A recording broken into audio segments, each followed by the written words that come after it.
ہمارا خطہ جو ہے وہ قدرتی آفات سے بہت زیادہ متاثر ہے اور ہر ملک نے اپنے تئیں ایک نظام وضع کرنے کی کوشش کی ہے قدرتی آفات کا مقابلہ کرنے کے لیے.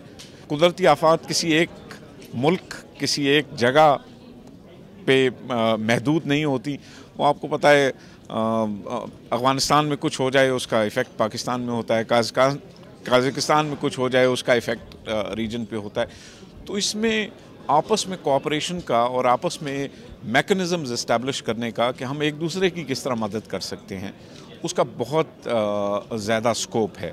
ہم چاہتے ہیں کہ وہاں افغان عوام کے لیے اس قسم کے سسٹمز سیٹ اپ ہو سکیں کہ امن واپس آئے, خوشحالی آئے افغانستان کے اندر, کیونکہ اس کا امپیکٹ ڈائریکٹ پاکستان پہ پڑتا ہے.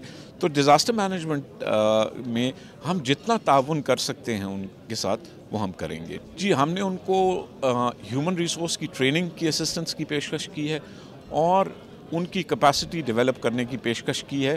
When disasters happen, when emergency coming, it doesn't know borders, administrative borders and not political borders. So in this case, now it is experience in the countries, in the world, in the region that we need to ensure effective and efficient bilateral cooperation with the countries and also multilateral cooperation with the countries and the region, especially the neighboring countries. Already some Afghan officials are trained there, and we also requested them to offer us very specific and technical trainings in the future as well. And the offer is appreciated by the Pakistan, by the chairman of NDMA of Pakistan, and we appreciate their efforts.